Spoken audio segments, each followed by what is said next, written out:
victory.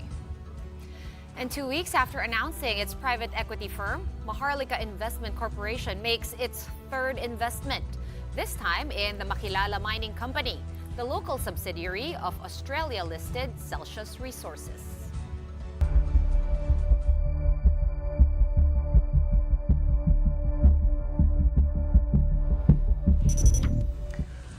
Kicking off on a good note, the Trump administration has released $5.3 billion in provisions it exempted from the foreign aid freeze, the global foreign aid freeze, I should say, and the AFP modernization program is among those spared.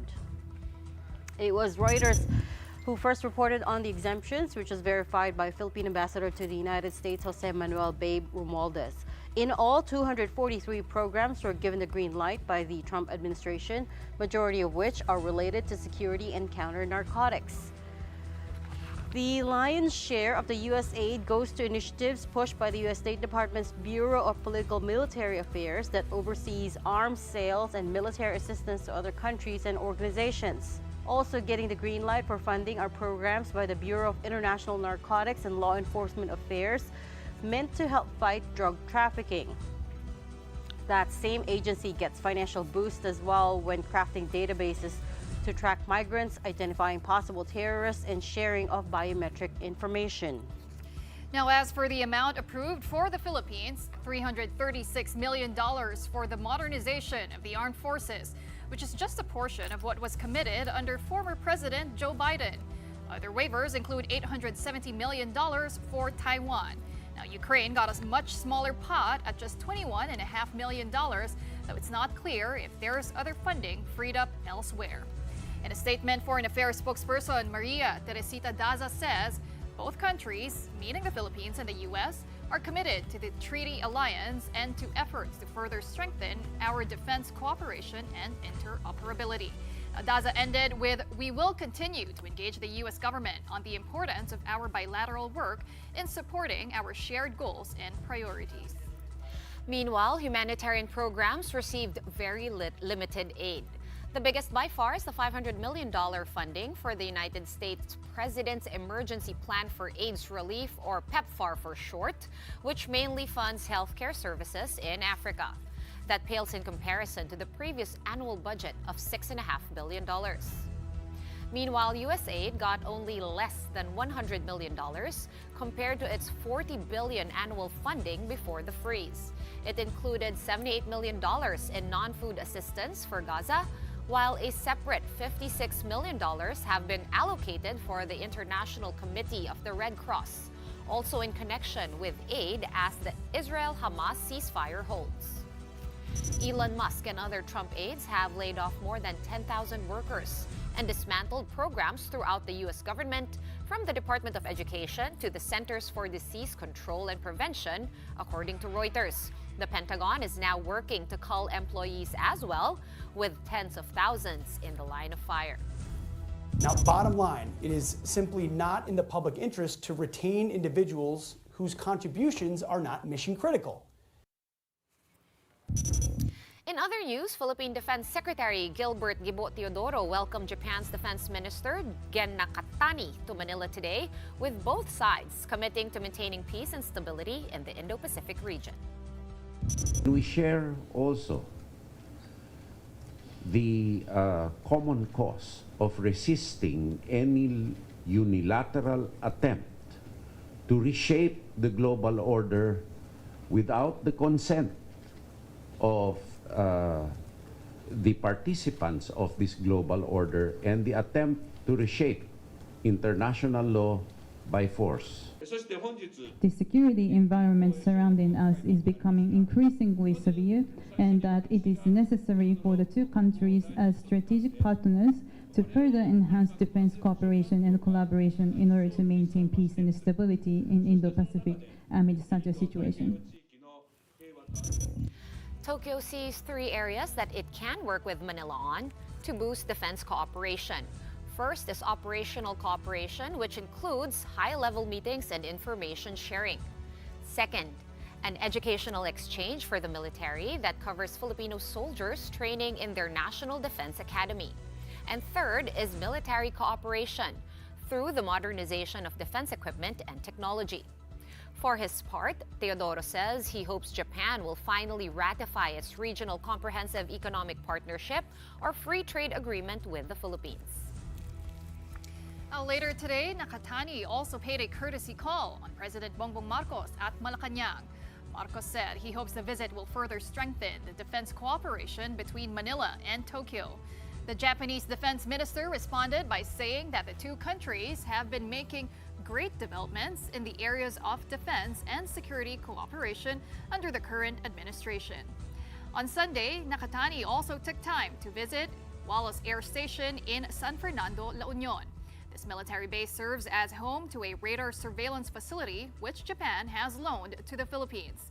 The Japanese defense minister was pleased with how the radar helped in promoting maritime domain awareness in the South China Sea. I was able to actually feel the great role that the Philippines plays in this region, including the South China Sea. In particular, I was very encouraged by my close observation that Japanese air surveillance radar systems are making an extremely large contribution to the air defense of the Philippines and peace and stability in the South China Sea. From a looming dictatorship to selling off the country's gold reserves, the word war between former President Rodrigo Duterte and President Ferdinand Marcos Jr. continues to escalate. Maricel Halili with that story. Mr. Marcos is veering towards a dictatorship. That was former President Rodrigo Duterte's latest tirade against his successor and one soft ally, President Bongbong Marcos. Digong believes that the chief executive will not step down after his term and declare martial law, just like what his father did to hold on to power. Duterte said this during an indignation rally in Mandaue City, Cebu on Saturday. By Monday, it was the turn of Malacanang freshly appointed press officer to strike back. For Undersecretary Claire Castro, Duterte is just rumor mongering. Anong ebidensya? Paano mapapatunayan?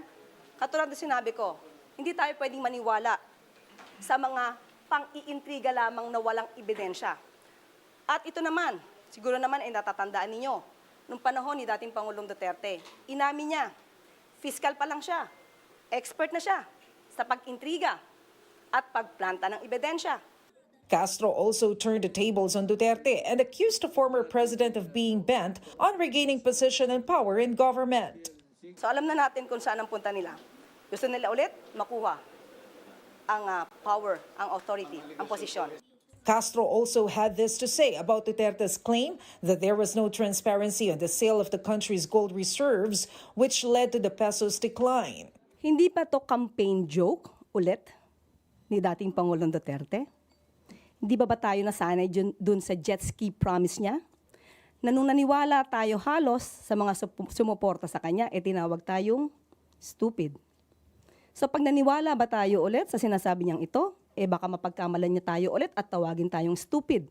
Executive Secretary Lucas Bersamin had earlier dismissed the latest tirades of Duterte as baseless and ridiculous statements, a tall tale from a tyrant who did not respect the rights of the people. Bersamin added that Duterte's claim was just another budol or deception emerging from a one-man fake news factory. For News 5, Maricel Halili, We Are One News. Just weeks after it made its maiden investment in the National Grid Corporation of the Philippines, Maharlika is back at the table.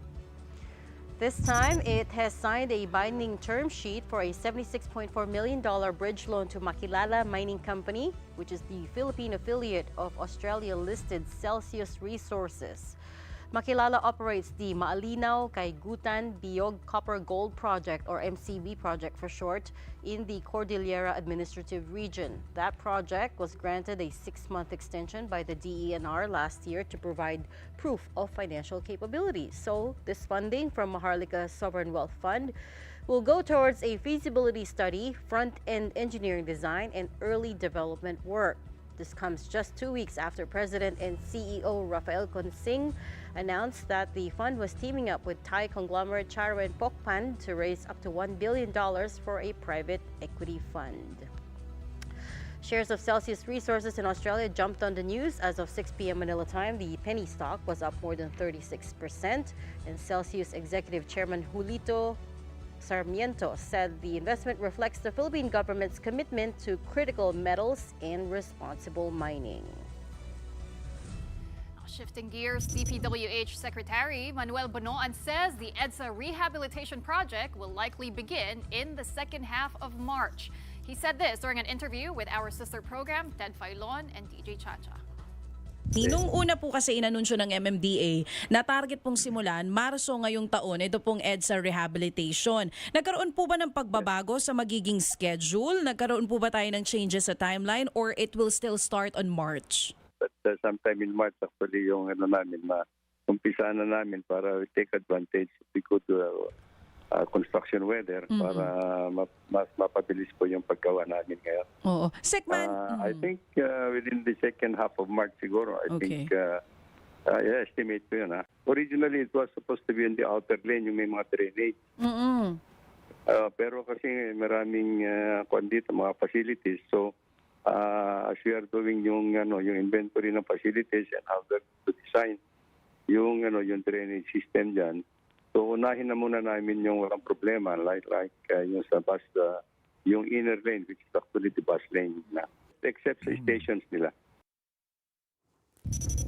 Bonoan says they will work on the exact timetable in the next few days and try to finalize it soon. One of the big challenges would be constructing a drainage system along the whole stretch of EDSA, which spans more than 23 kilometers. In the past, road projects also encountered delays due to existing utility lines. Bonoan says they've decided to prioritize a southbound lane first instead of northbound as previously announced, as this has more alternate lanes for motorists. He also says they will try to engage several construction firms at the same time with work carrying on for 24 hours straight.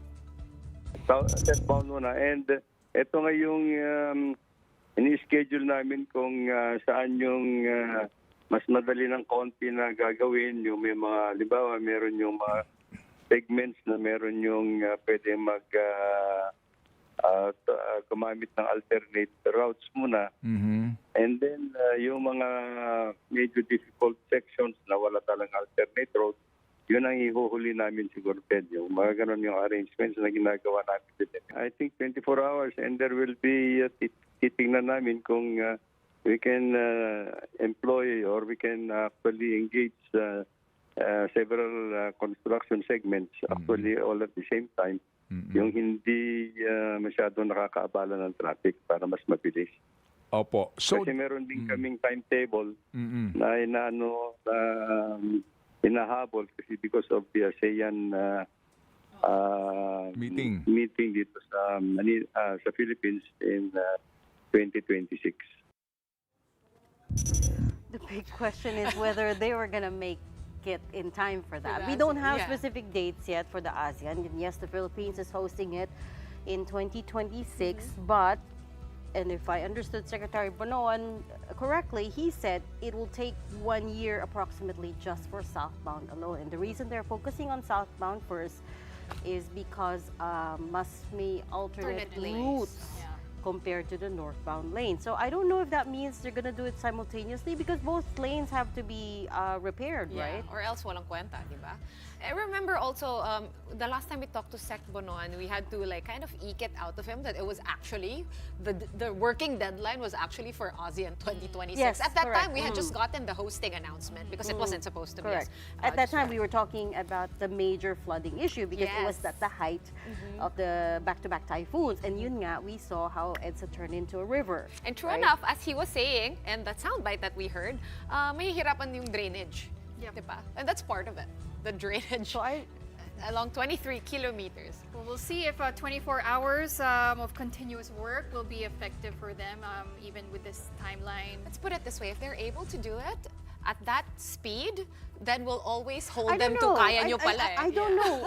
I mean, what's the DPWH track record? Should we just leave it there? No, we did try to get Secretary Manny Bonoan, by the way, for more details on this, for clarification. We haven't gotten him so far, but we will. But the point is that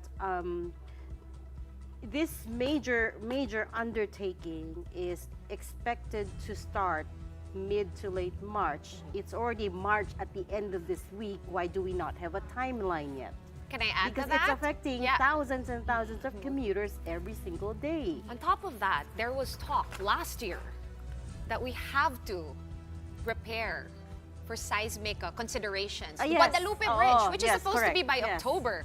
So I don't know how these will all tie in together. We talked to him about it, if I recall Yes, we correctly, did, as well, we on did. Guadalupe, pero we didn't get a specific timeline on it. I think he didn't want to make promises like in advance. And also the question of whether you can do all these projects simultaneously, because one of the other issues that he highlighted as to why it's going to take so long is because there are other simultaneous drainage system works along EDSA. So I don't know if that means the smaller projects are going to have to stop for them to carry out this massive EDSA rehab project, or it's going to continue simultaneously. And again, the bottom line for us is, what does that mean in terms of the traffic? It's already bad enough as it is, right?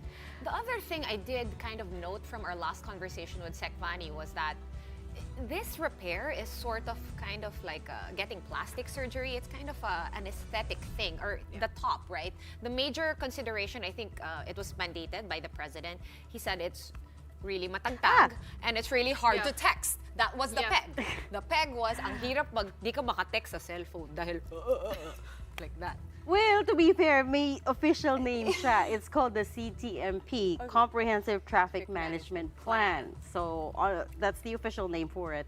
And yes, the Marcos administration had made improving quality, the riding quality of EDSA a priority project, which I think some people may not know about. And you know, even in the Duterte time, how could we forget? I will solve traffic in 6 months. That campaign, that actually that wasn't a campaign promise. He was already president then when he said that. How could anyone forget it, right? So every politician, every official knows how crucial it is to solve the EDSA traffic problem. The question that I'm raising right now is, do we have the capability to do this? The capability or the political will to do this? Well, both. And also, because there's a technical question. For instance, as Pawi had raised, can they do 24-hour construction, for instance? Do we have the money to hire simultaneous contractors to carry out road work simultaneously at various stretches? If you're going to close down a segment, okay, then get work done, get work running 24 hours so that we could finish as soon as possible. There's a technical question, there's a financial question, there's a political will question. There are so many questions. No one is questioning at this point that EDSA needs to be rehabilitated. I'm asking what the impact will be on the motorists, because again, if this is meant to start mid to late March, why do we not have a timeline for it at this point in time? It's already end of February. It's already March 1 by the Saturday. The target, at least, is not going to move. It's going to be, well, the dates have yet to be finalized, as you said, but you know, it's going to be ASEAN 2026. So that's going to be more or less at around the same time, right? In 2026, there's sort of a rough schedule. So I don't know if we'll make it. It's just about a year. But again, I do feel like... So in the meantime, we don't use EDSA, or you don't use southbound line? I don't know. What does it mean, right? We need clarity on that. Exactly. And you're right. There's a lot of alternate routes that they would need to identify for all of the... Do we already have the Mabuhay lanes, and you know, the placards are already there? Okay, well, what will happen to the bus lanes then? And by the way, also, initially they said they were going to start with the inner lanes, tas naging outer lanes. Because outer lanes will be easier to fix daw muna. Kasi hindi magagalaw yung bus lane. Correct. Okay, so I don't know what the impact to that is. Does that mean they open up the best bus lanes to everyone in the meantime while road work is going on?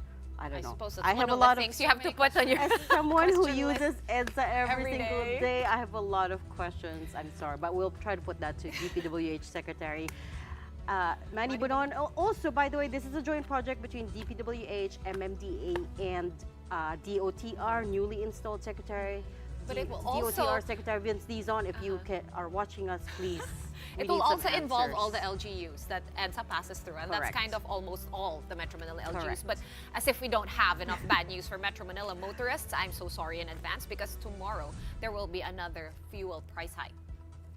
Oil firms have announced upward adjustments of 70 centavos a liter for gasoline, while diesel prices will be going up by 40 centavos a liter. For kerosene, the increase is at 20 centavos per liter.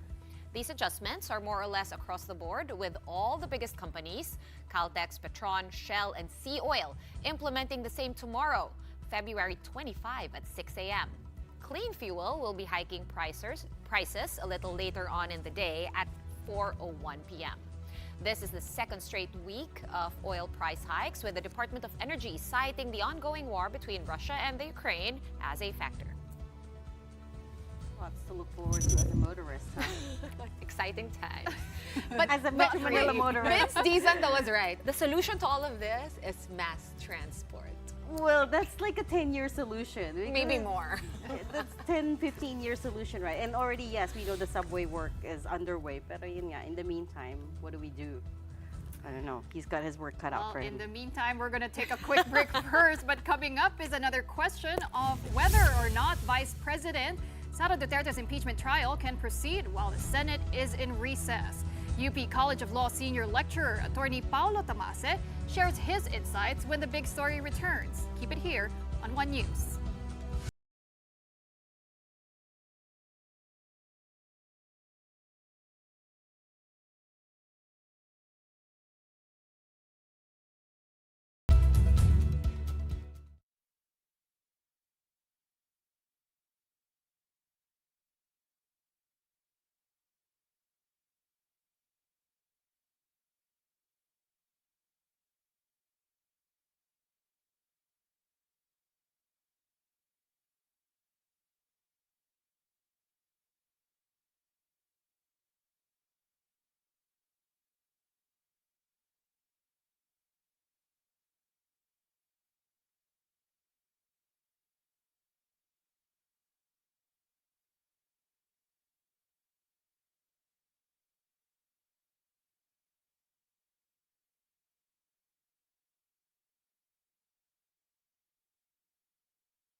The Vice President is settled by the President, who can appoint any member of Congress as Vice President.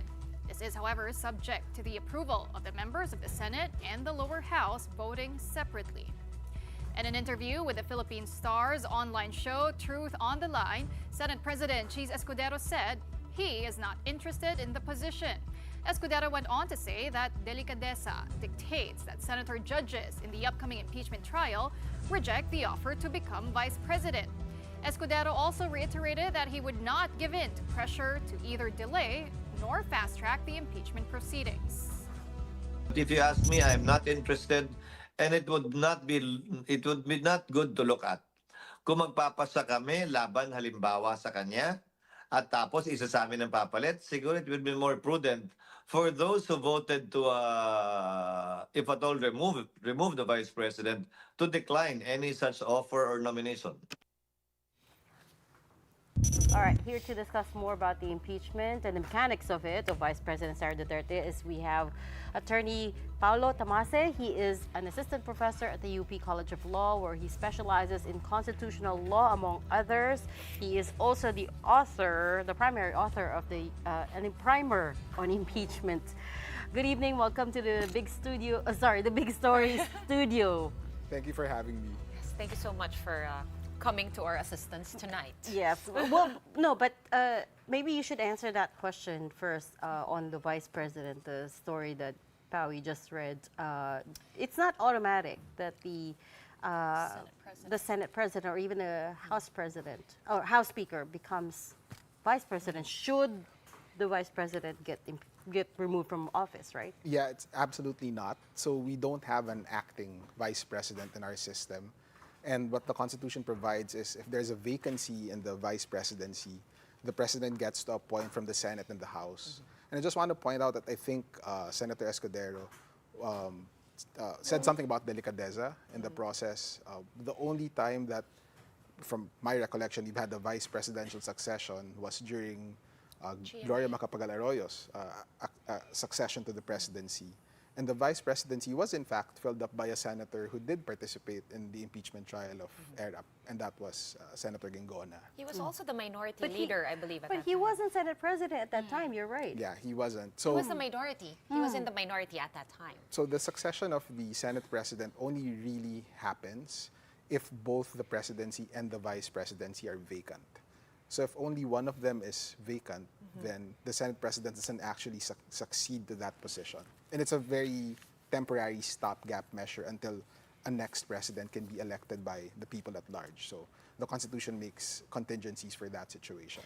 But in this case, he can only choose from the Senate president and the House Speaker? No, the president can choose from anyone in the Senate or the House. Okay.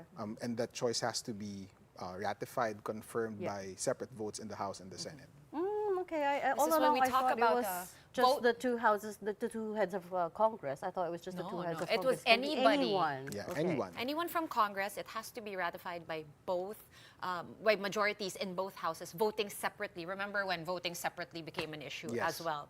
So it's very important to note that. Yes. Would that change things though? Probably not. Honestly, the decision of the president who to choose as senator or as a vice president in case there will be a vacancy is really a political decision on his part.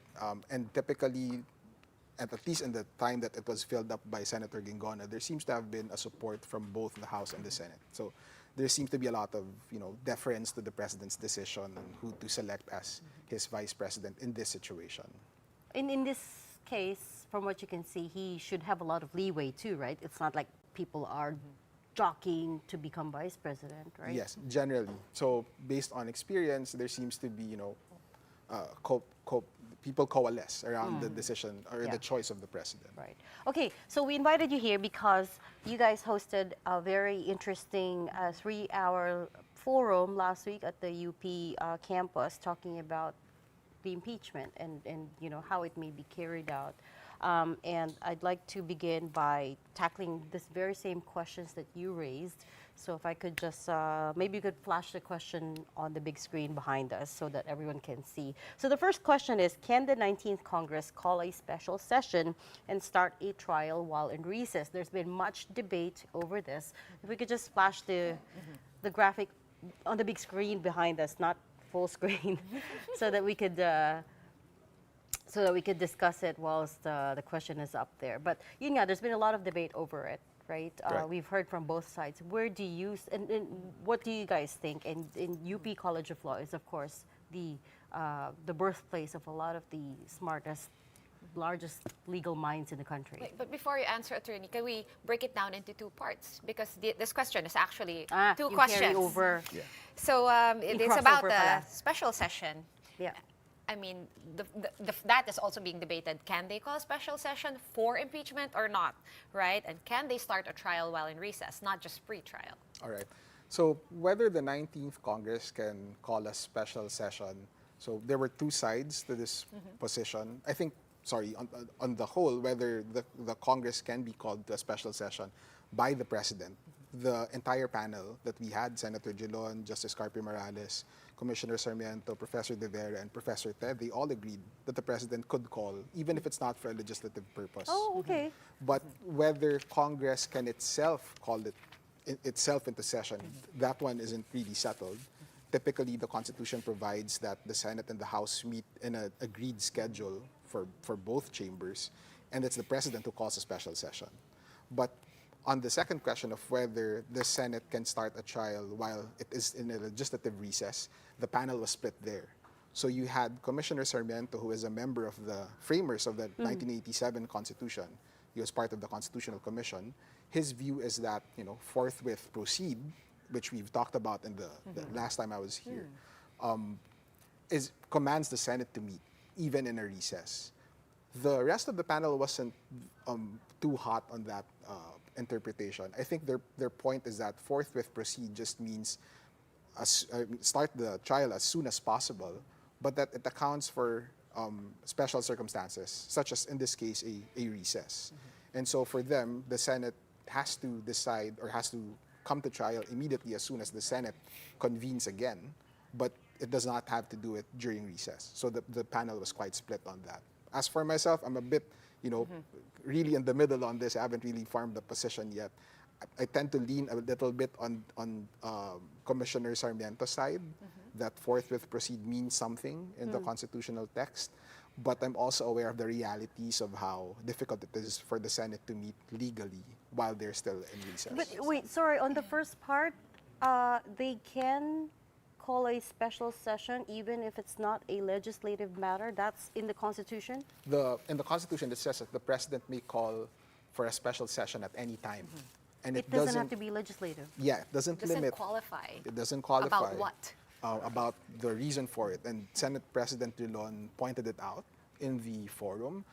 Separately, outside of the forum, I think Congressman Colmenares pointed out that the President has in the past called both houses in a special session to hear a foreign leader speak, the Japanese Prime Minister. And so it doesn't have to be for a legislative purpose.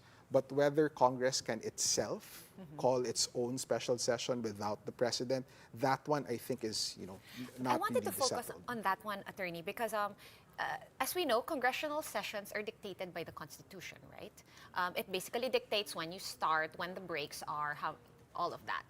So if they convene themselves formally, then they would actually be violating the Constitution, right? Or is that not a black and white thing as well?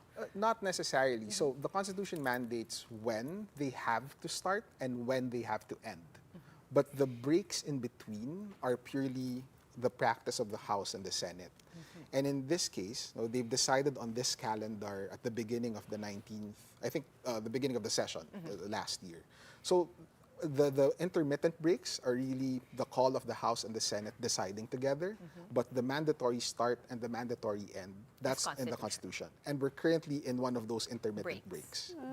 We're in recess, Yes, right? we're in the middle recess. Okay, so the jury's still out on that one. Yeah, definitely. But also, Prof, I mean, you've got Senate President Cheese Escudero arguing that they are in recess, and that is his argument on why they cannot convene right now as an impeachment court. So at the end of the day, who will decide with finality on what forthwith means, on when exactly they should convene? I mean, what is the jurisdiction also of the Supreme Court there? I think if you go to the views during the forum, all of us, so I myself, was in agreement that it's the Senate who gets to decide. And the reason why there's a lot of uncertainty around these questions is because the Senate hasn't made a formal official position yet. So Senator Escudero's views is one thing.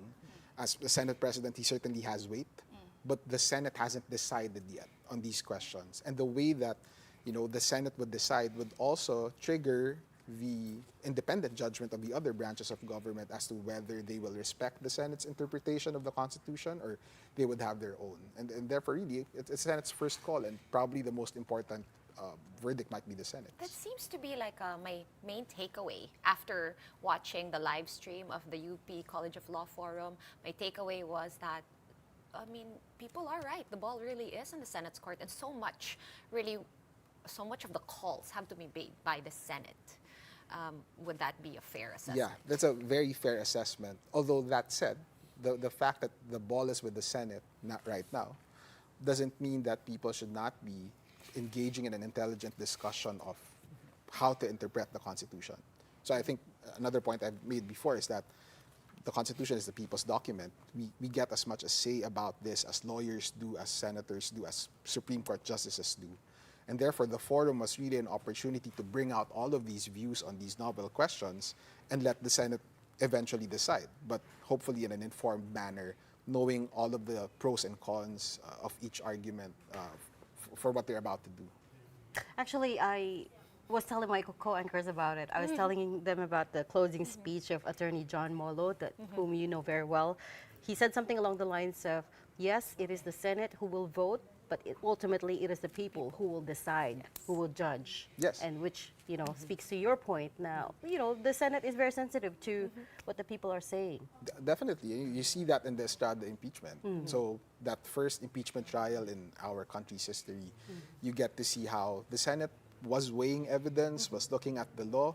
Ultimately, it got decided by people on the streets. And, that doesn't have to be the way that every impeachment trial ends, but whether the impeachment court got it right or got it wrong is ultimately tested by people through the ballot, through public participation. It was also kind of the same with the impeachment of Chief Justice Corona, right?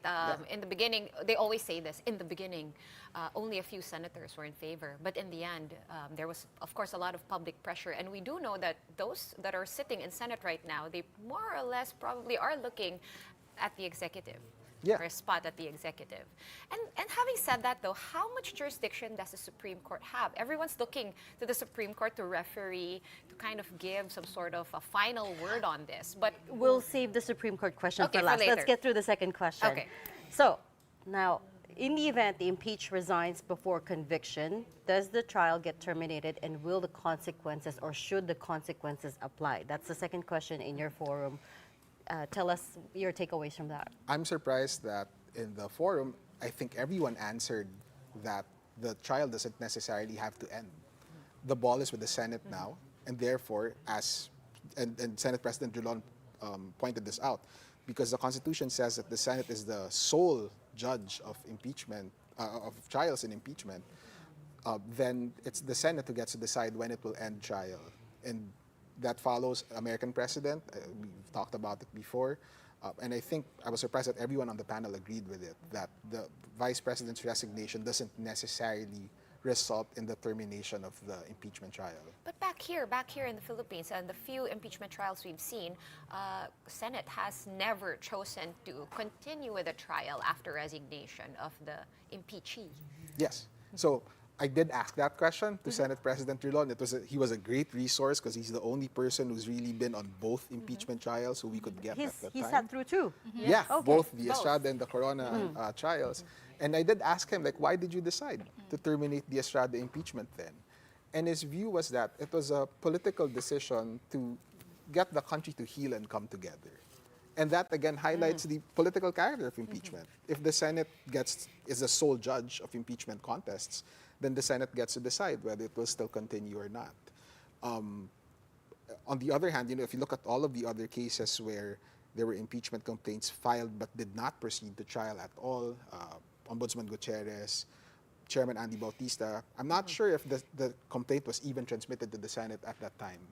But definitely the Senate didn't find it was consequential to continue with trial. And so again, going back to the initial point, there's a lot of respect that's given to the Senate when it comes to this question on deciding whether to push through or not with the trial.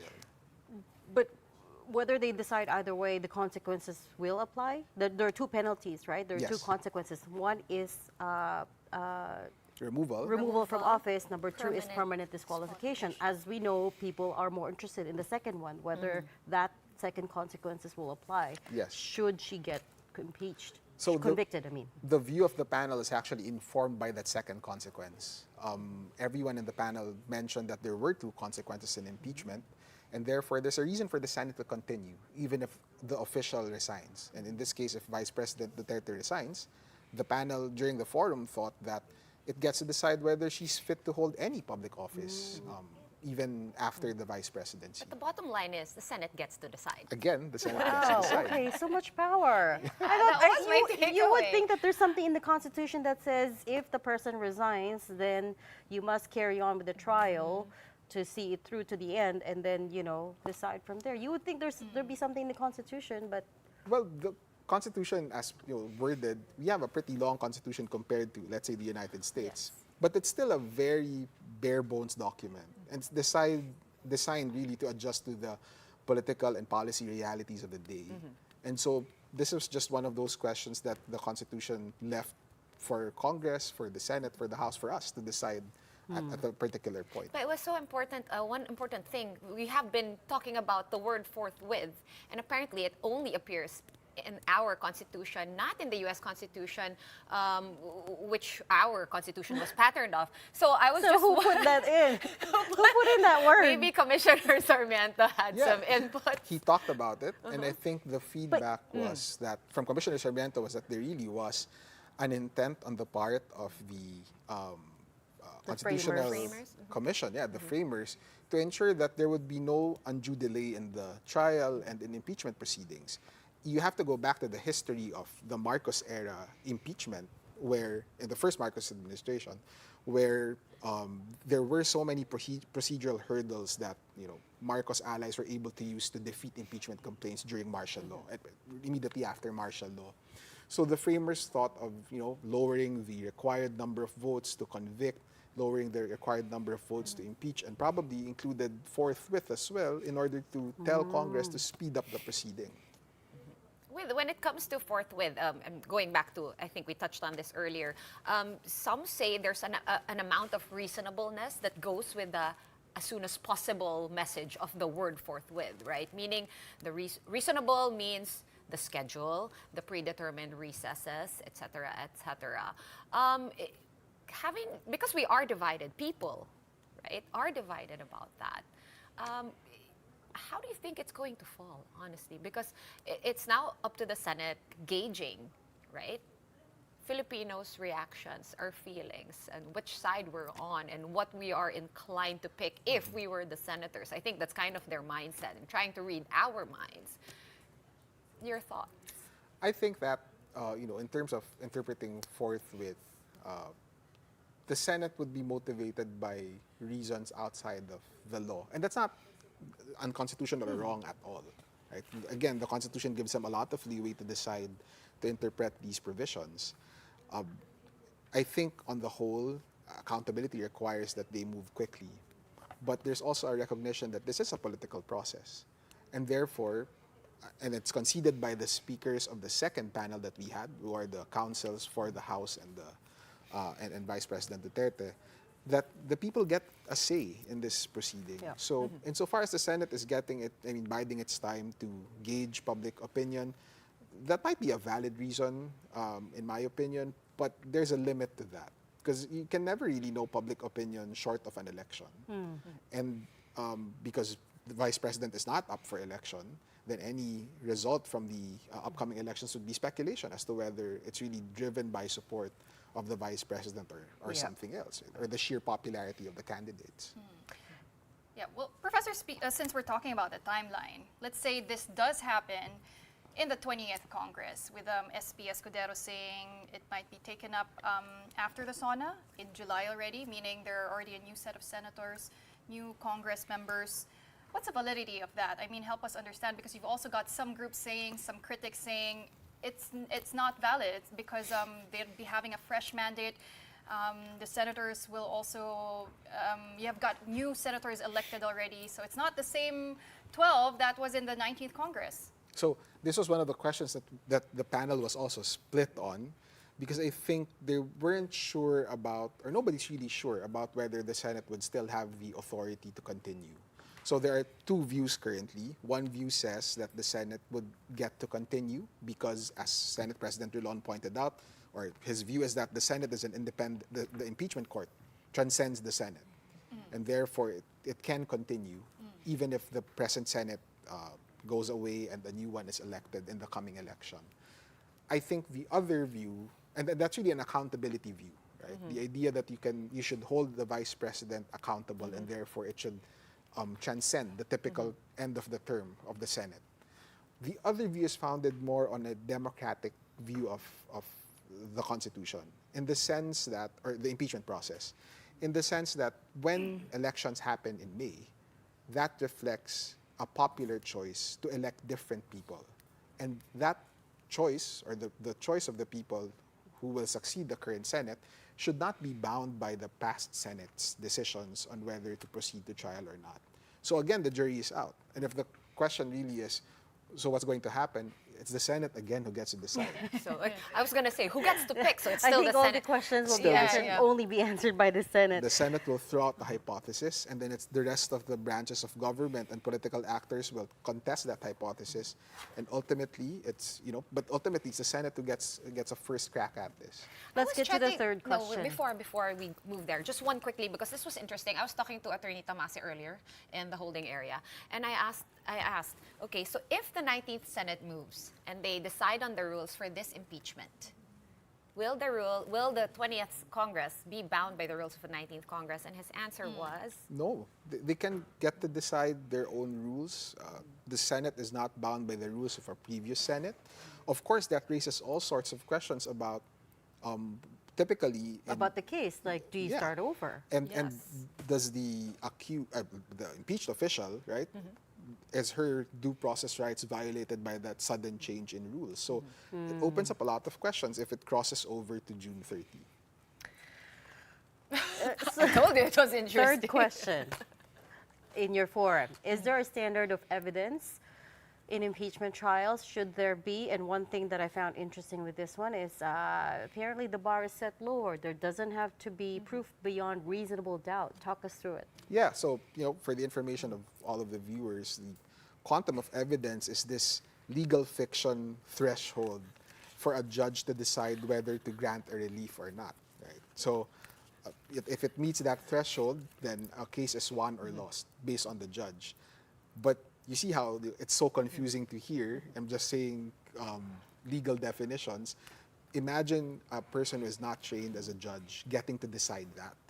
So the view of Professor Te, which I think the rest of the panel shared, was that these standards for judges, preponderance of evidence, proof beyond reasonable doubt, to a certain extent, probable cause for prosecutors, they're addressed to people who are trained in law and who really, deal with these types of questions on a day-to-day. But the impeachment will be decided by people who are not, most of them are not lawyers. Yes, but the ones arguing will be lawyers. So it kind of confuses me as a non-lawyer, right? So we're saying it's political. We're not going to hold them to the highest quantum of evidence. But then again, there are lawyers arguing for the impeached official. They're lawyers picked for the prosecution panel. And then in the end, the decision could be, not based on law. Yeah, definitely. So that's just one of the unique features of impeachment that, while a judge will typically look at law and fact, if you look at the Corona impeachment, if you look at the Estrada impeachment, a lot of the discourse is centered on just the conscience of the judges or the senators who get to decide that case. So you can't put a standard of proof on conscience. And therefore, a lot of it comes from the fact that these senators were elected by people, were trusted by people to make the right decision, even in cases of impeachment. I think it was Attorney Te who said this, and I liked his answer so much I wrote it down during the forum. He said, in looking at the evidence, senators should answer the one question: what would convince me that this person should not hold office again, overriding the will of the people who put them there in the first place? Ultimately, and that's what you're saying about the conscience. It doesn't have to be like a criminal case, proof beyond reasonable doubt that they're guilty. It's just, what would convince me that this person should not hold office again? Yes, and that's not a low bar. That's quite a high bar. Oh, okay. Because in order to say, impeachment ultimately overrides the fact that people, in the case of elected officials, that these people were elected by people directly. In the case of Vice President Duterte, 32 million votes or something. The Senate gets to decide that those 32 million votes, that their trust has been broken, and that despite the 32 million votes, she should not be trusted with office anymore. So if judges and senators take their job seriously, the conscience thing is actually harder, because it's easy to say that this didn't meet the quantum of evidence. It's very hard to say, honestly, that from a matter of conscience, this person should not be trusted with public office anymore. Well, Professor, in the last two impeachment cases, you've got two presiding officers who were both lawyers, Chief Justice Davide and Senate President Juan Ponce Enrile. And now you look at Cheese Escudero, he's also a lawyer.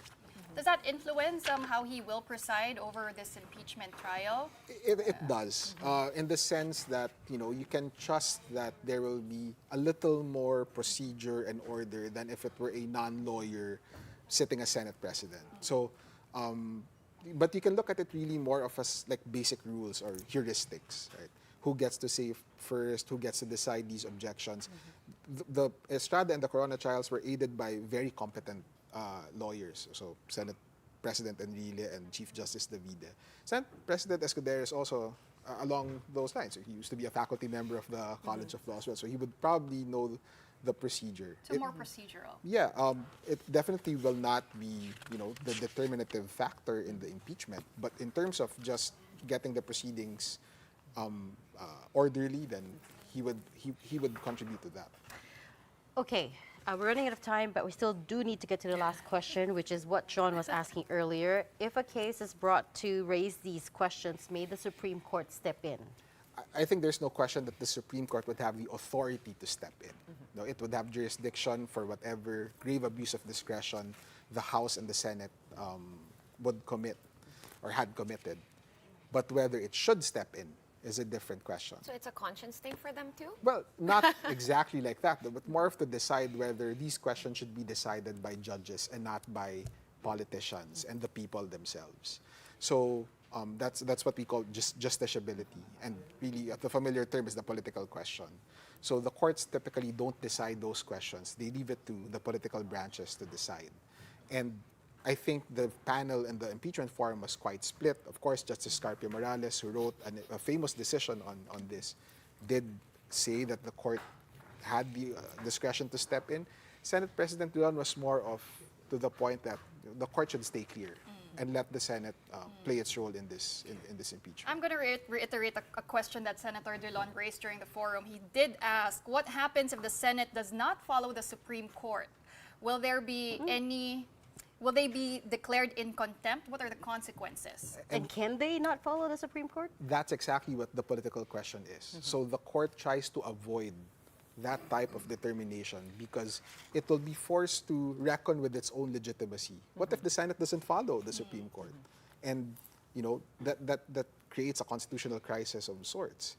So if the court doesn't feel that it has the moral authority, to put it in those words, to decide this question, then it will probably just step back and let the Senate decide itself. There were no such issues during the last two impeachment trials that we saw with President Erap and with CJ Corona.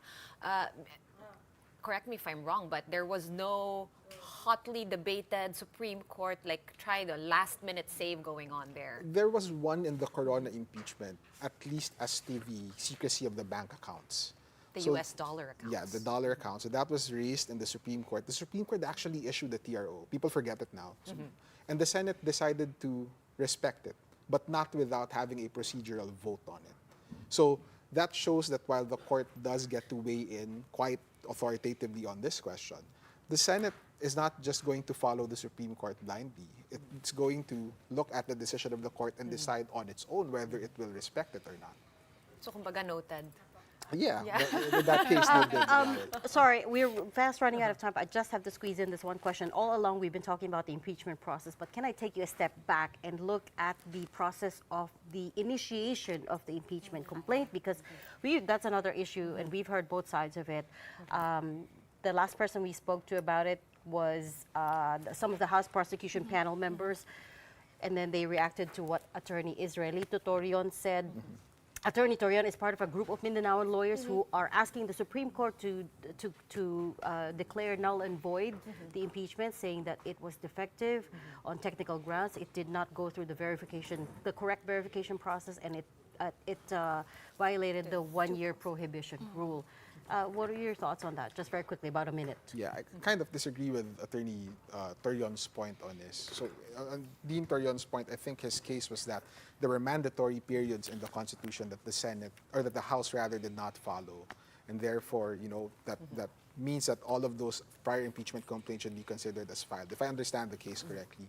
But those periods don't really affect the validity of a complaint or the invalidity of a complaint. And ultimately, it seems that the process followed by the House now is the same process that they followed during the Corona impeachment, which was really upheld. and therefore it might be a difficult thing to argue in court. Okay, fair enough. We're gonna have to leave that there. Thank you so much for your time and insights, and all the information. Attorney Paolo Tamase, senior lecturer at the UP College of Law, specializing in constitutional law. All right, it's time to pause for another quick break, but we do have more stories for you right after that. Keep it here on One News.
To a fictitious depiction of the gathering of cardinals electing a pope. Tonight's big picture is Conclave winning Outstanding Cast at the Screen Actors Guild Awards. On stage, John Lithgow, Ralph Fiennes, Sergio Castellito, and Isabella Rossellini acknowledged Pope Francis amid his hospitalization, saying their thoughts are with the pontiff. On a lighter note, this win could just mean an Academy Award trophy for Conclave. SAG's choices for winners usually align with those of the Oscars, which is happening on March 3. Among other big winners at the SAG are, for acting, Timothée Chalamet for A Complete Unknown and Demi Moore for The Substance. Oh, that's pretty poetic. Conclave winning Best Cast. I just also watched it. So right after the UP Law, the following night, Saturday night, we decided to watch Conclave. Parang life imitating art. How ironic. I'm running out of adjectives here. So let's just end it, shall we? That's it for the big story tonight. We are One News, all sides, all the time. Thanks for tuning in. Have a good night. Well, do stay tuned because we have more for you. Coming up next, play-by-play with Andre Felix and Cheska Litton-Calao. What's up, guys? Napanood nyo na ba yung conclave? Di pa? No, I haven't. That is a no for Yeah, me. no, I haven't. But I heard great reviews about it. Well, it did win. Yeah, so what I remember though is the movie Two Popes. Yes. Netflix, On remember? Netflix. I haven't seen that. Diba? The transition from watched Pope that. Benedict. To You watch that? Francis. Pope, Yun, alam ko yun. yeah, from Pope Benedict to Pope Francis. Pero at Yun, least ngayon napanood nanalo natin. na, pwede nyo nang panoorin. In conclave. That's if wala masyadong sports to keep track of. Which I'm There's sure a lot of madami. things there's going actually- on. Daming ganun. Dami. May pa-breaking nga lang. Ano, sige go. We don't know where to start, honestly. Yeah. Well, let's start with the NBA. But thank you once again to the ladies of the big story, to Shawn, to Regina, and to Pauline. On play-by-play, we've got the latest scores from the NBA, plus Gilas Pilipinas wrapping up its run in the FIBA Asia Cup qualifiers with another tough loss. And we've got a recap of a full weekend of volleyball in the UAAP. And when you say full, that's Full. 8 games, both men's and Full. women's. Marami talaga. I'm Andre Felix. And I'm Cheska Litton-Calao. And here's tonight's play-by-play.